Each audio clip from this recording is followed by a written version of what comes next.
Lecture 8.1, Sequences.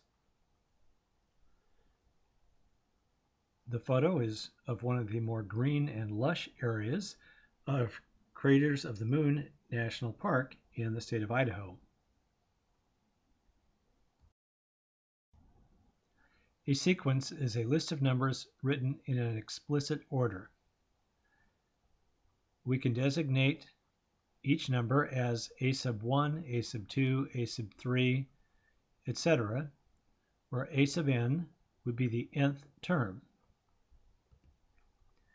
Any real-valued function with domain a subset of the positive integers is a sequence.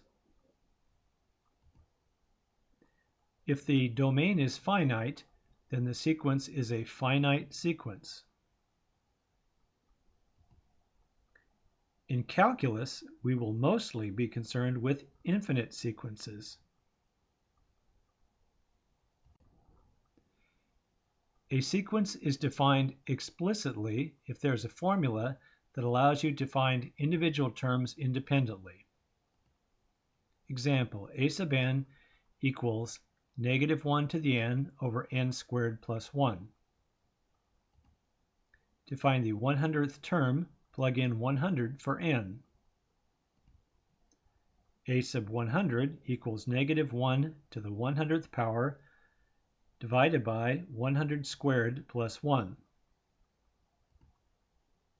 or 1 over 10,001. A sequence is defined recursively if there is a formula that relates a sub n to previous terms. For example, given b sub 1 is 4 and b sub n equals b sub n minus 1 plus 2 for all n greater than or equal to 2, we find each term by looking at the term or terms before it.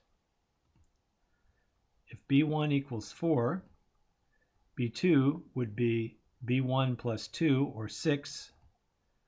b3 is equal to b2 plus 2, or 8. b4 is b3 plus 2, or 10. You have to keep going this way until you get to the term you need. An arithmetic sequence has a common difference between terms. For example, the sequence negative 5, negative 2, 1, 4, 7 has a common difference of 3, because 3 is the number you would have to add to each term to get the next term. The sequence ln2, ln6, ln18, ln54 is not as obviously an arithmetic sequence, but it does have a common difference. If we take ln6 minus ln2, that can be rewritten as ln6 over 2, or ln3.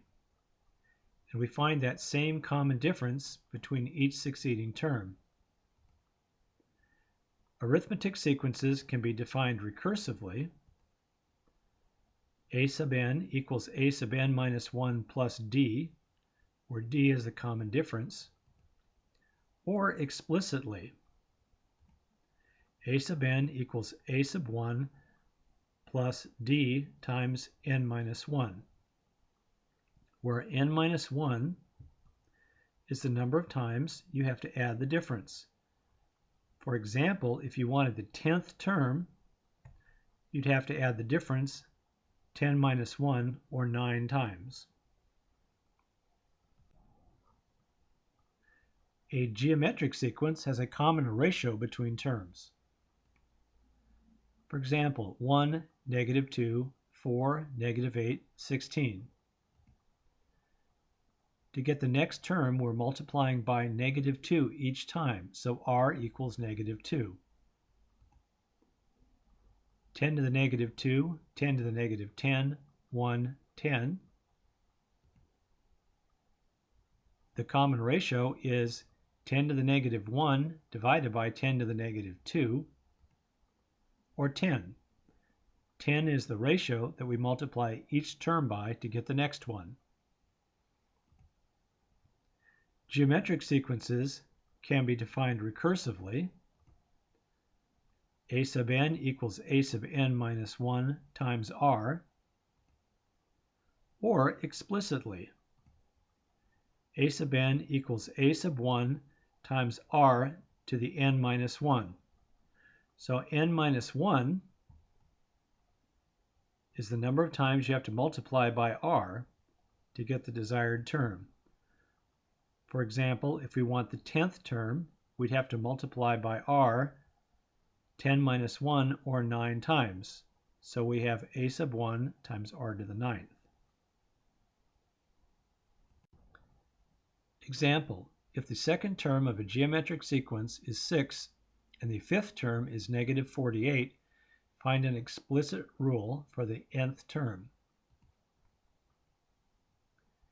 We have a sub 1 times r to the 4th is negative 48 to get the fifth term. If we put that in the numerator, and a sub 1 times r equals 6, which is the second term, in the denominator, we can cross out a sub 1 and get r cubed equals negative 8.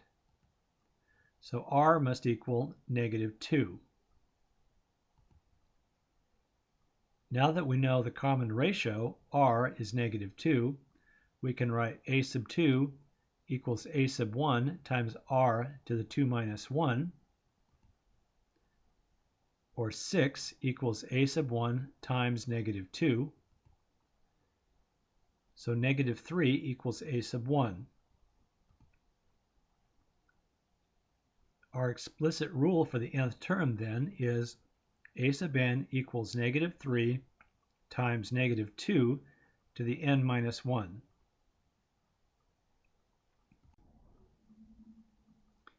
Sequence graphing on the TI-89. First, change the graphing mode to Sequence. Press Mode, Graph, select 4, and enter. Example, plot a sub n equals negative 1 to the n times n minus 1 over n. Press diamond y equals, and we enter u1 equals negative 1 to the n times n minus 1 over n. We use the alpha key to enter the letter n.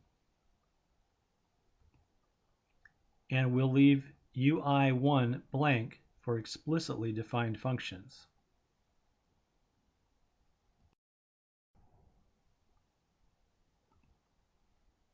Press diamond window, and we'll let n go from 1 to 20. Plot start 1, plot step 1. We'll have x go from 0 to 20, x scale 5. Y can go from negative 2 to positive 2, and the y scale will be 1.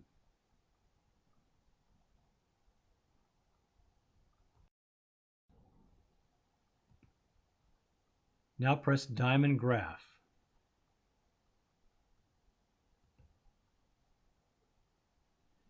And there's our plot. Notice how the points alternate back and forth and don't seem to converge. The previous example was explicitly defined. Now we will use a recursive definition to plot the Fibonacci sequence. A sub 1 equals 1, a sub 2 equals 1, a sub n equals a sub n minus 2 plus a sub n minus 1. You may remember to generate the Fibonacci sequence, we add each two numbers to find the next number in the sequence. Press diamond y equals. We enter u1 as u1 n minus 2 plus u1 n minus 1. And ui1 as 1, 1. We use the alpha key to enter the letters U and N. We enter the initial values separated by a comma, even though the comma doesn't show on the screen. I might also mention that where it says U1 n minus 2, that's not multiplication. That's a subscript n minus 2 in this case. At least that's what it represents.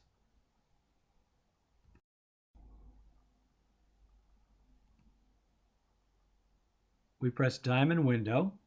This time we're going to let n go from 1 to 10 to get the first 10 terms. Plot start at 1, plot step at 1. X goes from 0 to 10. X scale is 1. Y goes from 0 to 40, and Y scale is 5.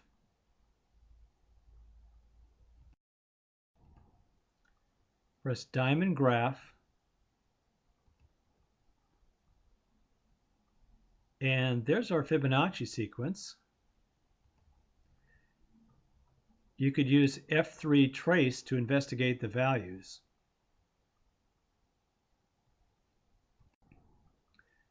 You can also look at the results in a table.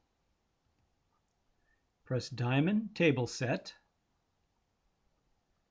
We'll have table start at 1 and delta table at 1. And then press diamond table.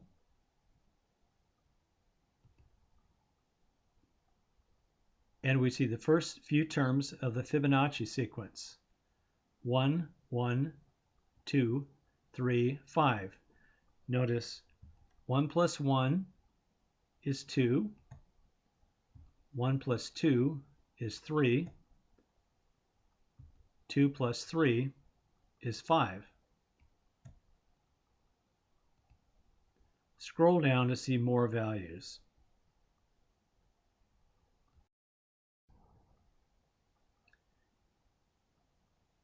There we see up to the first 10 terms of the Fibonacci sequence.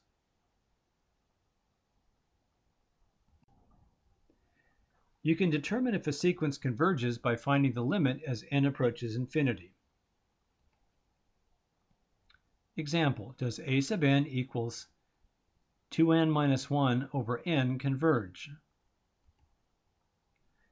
I take the limit as n goes to infinity of 2n minus 1 over n, which we could separate as the limit as n goes to infinity of 2n over n minus 1 over n, and separate into two limits, the limit as n goes to infinity as 2n over n minus the limit as n goes to infinity of 1 over n. In the first limit, the n cancels out, and in the second limit, as n goes to infinity, we get 0. So we have 2 minus 0, or 2. The sequence converges, and its limit is 2. Note that we could have also approached this problem with a shortcut if we consider dominant terms. As n goes to infinity, the negative 1 becomes insignificant, and we get 2n over n, which is 2. The absolute value theorem for sequences. If the absolute values of the terms of a sequence converge to 0, then the sequence converges to 0. Don't forget to change back to function mode when you are done plotting sequences.